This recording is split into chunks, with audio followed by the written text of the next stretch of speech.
do Sul. E agora a gente vai para Brasília, porque o Tribunal Superior Eleitoral deve retomar nesta terça-feira o julgamento do senador Sérgio Moro. Quem chega agora no 3 em 1 é a Janaína Camelo, que tem as informações. Janaína, os ministros estão analisando os recursos contra a decisão do Tribunal Regional Eleitoral do Paraná. Como está a situação por aí no TSE? Boa tarde, bem-vinda.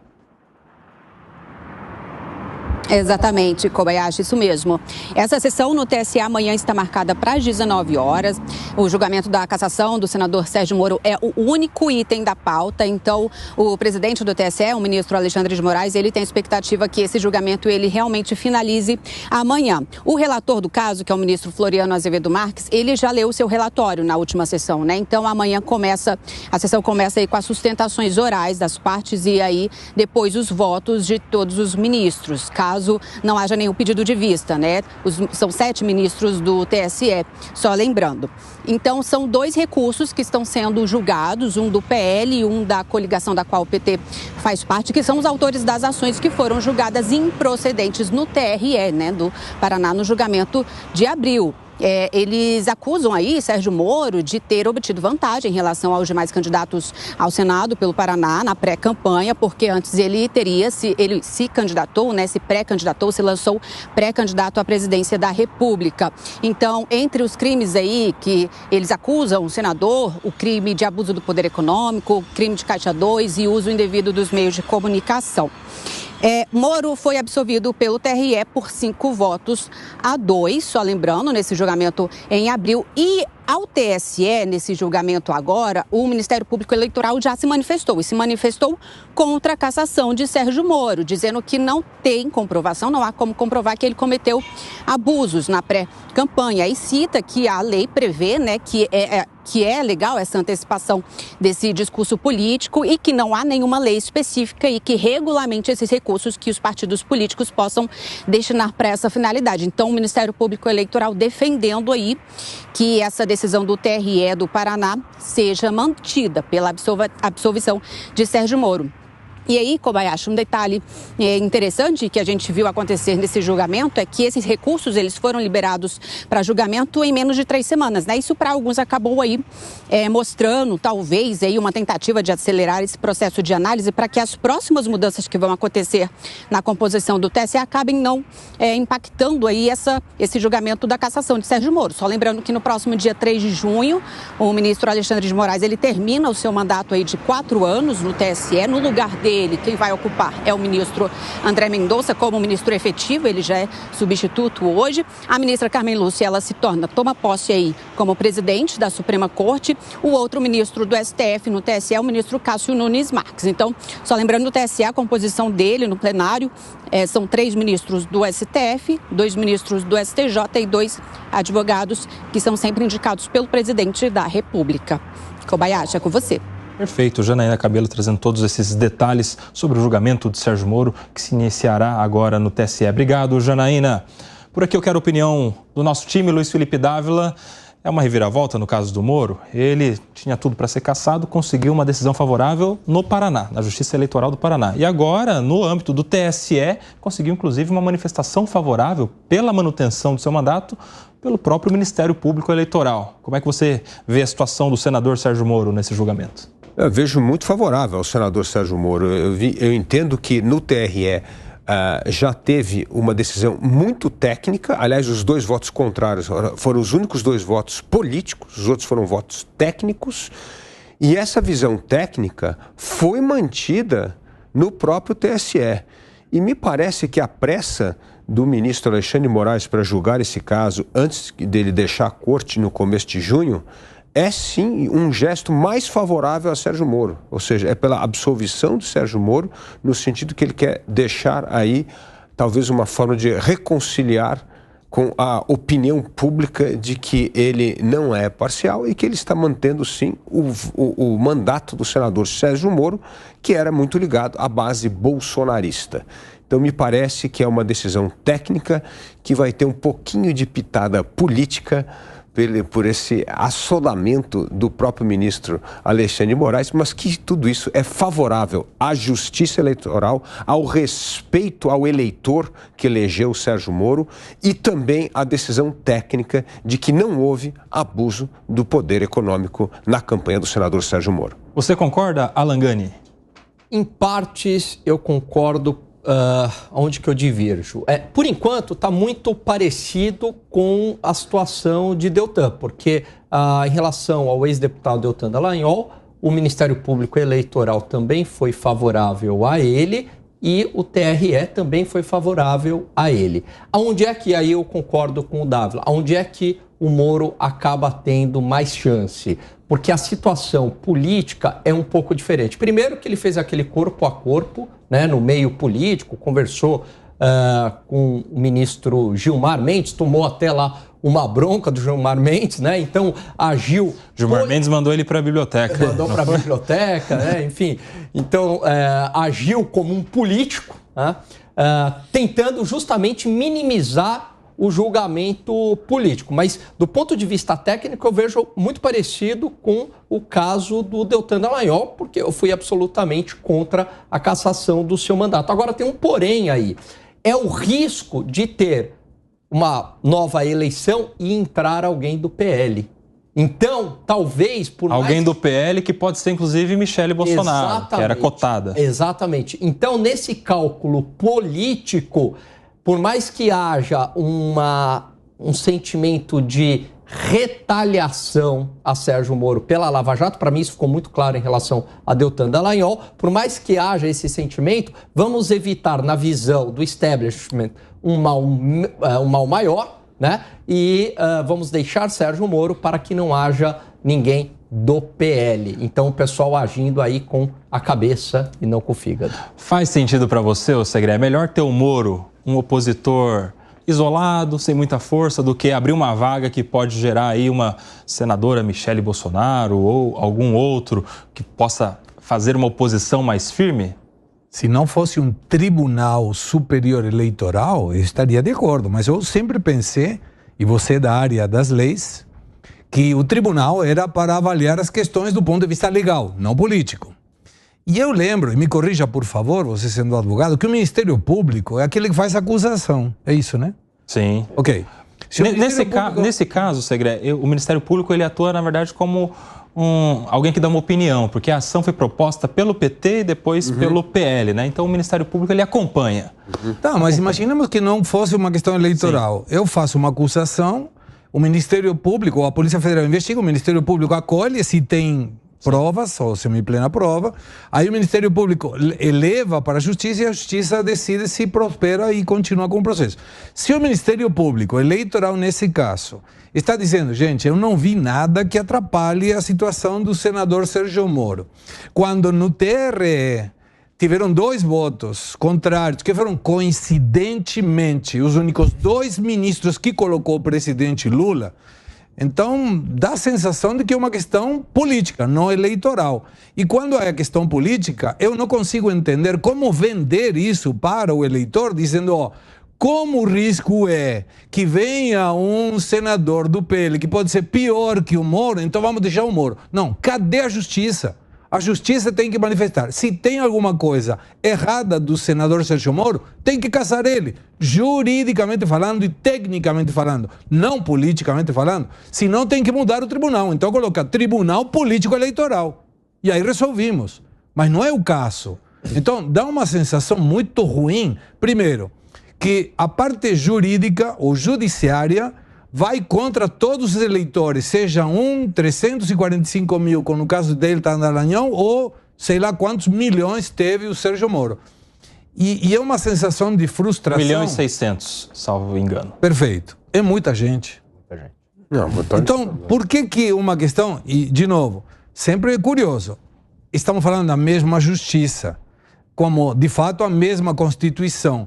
Alguém pode explicar por que 5 pessoas técnicas, acho que eram 7 no total do TRE, 2 somente políticas, falaram não. Tecnicamente, era uma relatoria fantástica que fez o relator na época. E agora, vamos ver. Eu estou com pipoca na mão para ver qual vai ser o resultado. Espero que dure mais que um minuto, como durou o delatando Dallagnol. Ô, Fábio Piperno, você está com pipoca na mão também para acompanhar esse julgamento? Espera lá, queria entender algumas coisas. Por exemplo, no caso, Segredo, de 2 indicações políticas e 5 técnicas, os outros 5 também foram indicados por políticos. Mas justamente os 2 que colocou o Lula. Lembrando que o presidente Lula, ele falou, não ocultou. Ele queria ferrar. Você pode alegar que foram por políticos diferentes, que pensam diferente, mas todos eles indicados por políticos. Mas votos precários. Todos. Ninguém conseguiu derrubar o voto do relator ali, do Carrasco, que foi impecável. Não tinha como. Olha, mas, ali foi aquelas chavões. Nem achei impecável, porque eu acho uma questão até muito fácil já. Eu falei aqui. Né? Até você está de acordo? Até não tinha um argumento ali jurídico de fato. No TSE, eu disse várias vezes que se nesse período entre o TRE e esse novo julgamento se encontrasse algum fato correspondente à campanha dele a senador, e é só isso, se fosse encontrado algum fato novo nessa segunda campanha, ok. Mas se for só aquela argumentação pífia de que ele foi candidato, ele foi pré-candidato pelo Podemos e tal, só isso, eu concordo com vocês. Exatamente. Mas eu não sei o que é que vai ser, se surgiu agora. Não, vai ser jurídico ou se vai ser político. Mas o ponto do Segredo é o seguinte, pelo voto que foi dado, e aí ele aponta a coincidência, não foi ali um voto técnico, porque a tua argumentação é melhor do que a argumentação do voto. Eu acho que a minha argumentação é melhor. Sim, senhor. Mas eu não sei se a argumentação deles também é totalmente descabida. Eu acho que foi uma argumentação equivocada. Como o juiz Sérgio Moro já fez barbaridades, já fez piruetas, aliás, a Vaza Jato que o diga. Então ele também está muito acima. Teve um respiro anticorrupção. E aliás, inclusive, como senador, ele disse aqui para nós a barbaridade que esse governo apoiou mais. Falou com todas as letras. Mas é um direito que ele tem de falar, fazer barbaridades. Eu só acho que, por tudo que foi apresentado até agora, que eu vi, eu votaria pela absolvição dele, mesmo achando que ele já fez coisas do arco da velha. Mas, nesse caso, eu votaria pela absolvição dele, mas sem sombra de dúvida. Olha só, o Moro ganhando o voto do Piperno, hein? Mas, poucas vezes, olha só, para nossa audiência. Ele é amado pela direita. Não. É um cosplay do Bolsonaro, né? Agora, aí que está o negócio. Veja, a justiça do Brasil, às vezes a gente quer achar que também a gente está falando aí de um segmento nobre da população brasileira e tal. Por exemplo, aqui no final de semana, procuradores de São Paulo terão 7 folgas ao mês ou reembolso em dinheiro. O Estadão publicou isso aí. Projeto, aliás, do governador Tarcísio, e a alegação é para que haja uma simetria com outras cortes. Aí todo mundo vai ganhar. Vou muito longe. Você viu uma matéria da Folha que levantou os gastos de viagens, de segurança do ministro Supremo. O que o Supremo fez? Não. Tirou a transparência.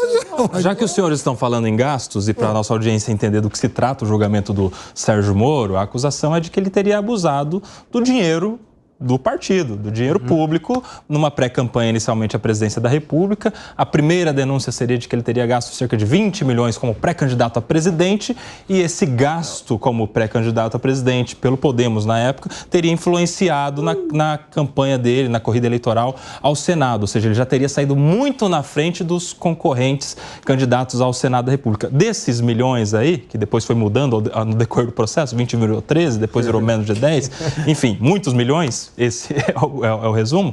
1 milhão teria sido, inclusive, para o advogado que foi o seu suplente. Isso. E que não faz direito eleitoral, não é um advogado conhecido por atuar na justiça eleitoral. Então, para falar em gastos aí, seria essa a acusação contra o Sérgio Moro, que não alcançou a procedência no TRE do Paraná.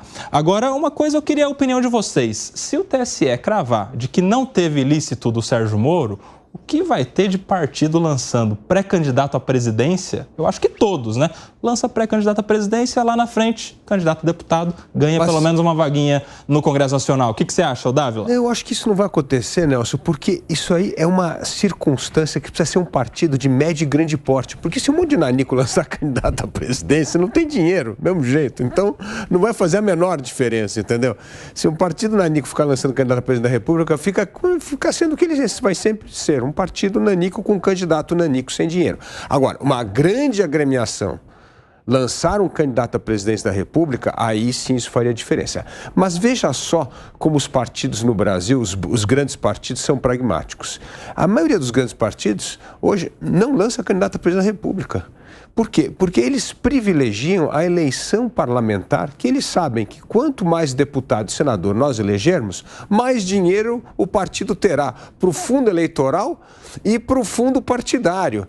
E que, no fundo, é isso que faz a diferença hoje, porque quem controla o caixa hoje é o Legislativo. Então, o que acontece com uma campanha executiva, pelo menos para a presidência da República, é uma campanha excessivamente cara, que não ajuda a aumentar a base de deputados, a não ser que seja um candidato que tem muita chance de ganhar, como foi o caso do próprio Bolsonaro, na eleição puxando bancada. Mas se não for, você tem uma despesa gigantesca e um retorno péssimo, porque você vai eleger menos deputado e senador e, portanto, vai ter menos dinheiro do fundo eleitoral e do fundo partidário. Então, os grandes partidos são muito pragmáticos com isso. Eles só vão dar legenda para um candidato que tem a chance não só de se eleger, mas de puxar a eleição de bancada. Se não tiver chance de puxar a eleição de bancada, é melhor priorizar a eleição legislativa, ainda mais com a cláusula de barreira, Nelson. O que vai acontecer? Se não atingir a cláusula de barreira, aí que não vai ter dinheiro mesmo. Então, não me parece que isso vai alterar a escolha dos candidatos para a disputa à eleição executiva. Mas a eleição legislativa tem teto de gastos, né? Por exemplo, um partido não pode colocar 20 milhões numa candidatura a deputado federal. Mas será que pode colocar 20 milhões para uma pré-candidatura a presidente e depois gastar um milhãozinho na candidatura? Mas você não tem limite pelo número de candidatos que você lança. Você pode lançar 50 mil candidatos a deputado. Então, quer dizer, você ganha na quantidade.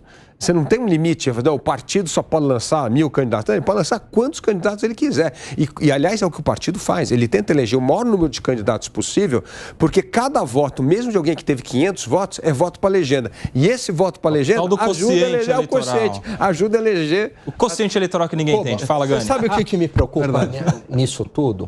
A partir de 2015, precisamente, 2016, para falar a verdade, a gente começa no Brasil a abrir um precedente perigosíssimo. Todo mundo começa a acionar intensamente o Supremo Tribunal Federal, o Congresso começa a fazer um terceiro turno no Supremo, ainda no governo Temer. Muita gente acha que isso não é Bolsonaro. Não, ainda no governo Temer, interferindo no processo de privatização, né? Ainda a semente da privatização da Eletrobras, em outras questões também. E aí começa essa interferência do Supremo. O Supremo pega gosto pela coisa. Poder, todo mundo gosta, né? Começa a ter um protagonismo. A ferida é aberta lá atrás e hoje você não sabe como voltar atrás. O Supremo ganhou um protagonismo que o Congresso não sabe o que fazer com esse protagonismo. E a gente começa a ir para o mesmo caminho no questionamento judicial do voto. E o voto é soberano. Para você perder um mandato, tem que ter algo muito sério. E a gente começa a ver esse processo de banalização de uma eleição legítima, de pessoas com 350 mil votos, né, de 1 milhão e poucos mil votos, e de repente vai para a justiça numa decisão ali, política do colegiado. Então, a gente começa a flertar com um caminho perigoso. Não me venha daqui. E o Piper não concorda com essa minha tese, que ele já levantou. Aqui, daqui 1 ano, que vai ter esse tipo de contestação, né? Um monte de gente contestando, vai falar assim, opa, mas olha só, como é que a gente chegou nessa situação? A resposta está aqui, ó. A resposta está no hoje. A gente vai seguir acompanhando esse julgamento. Amanhã, certamente, teremos novidades a respeito desse julgamento. Você não falou que isso poderia acontecer isso? Veja, na eleição de 22, nós tivemos mais 2 exemplos em relação a isso aí. O Janones e o Pablo Marçal, eles começaram candidatos a presidente. Terminaram eleitos deputado federal, sendo que o Pablo Marçal acabou sendo cassado depois. Então, esse é um precedente muito perigoso, porque às vezes o cara tem, de fato, uma outra ambição. Aí ele vê que aquilo não é para ele, muito grande para ele, o partido também vai gastar muito, são N os fatores, aí ele recua e se lança aquela opção mais viável. E, aliás, o Pablo Marçal... O Eduardo Leite também. Exatamente. O Pablo Marçal que fez, né, esse carnaval todo aí lá no Sul aí há duas semanas, eu estou monitorando muito o que está acontecendo, porque de 15 dias para cá, ele já ganhou 2.100.000 seguidores só no Instagram. Eu não me surpreenderia se na próxima pesquisa prefeito de São Paulo, ele aparecer já perto dos 2 dígitos. Lembrando que ele se elegeu deputado federal com grande facilidade na última. Mas e aí? Vamos imaginar que depois ele renuncia a uma pré-candidatura à prefeitura e resolva ser candidato a vereador. Você vai caçá-lo? Vai dizer que foi pré-campanha? Pois é, Pablo Marçal, meus amigos, que é pré-candidato a prefeito de São Paulo no lugar do Padre Kelmon.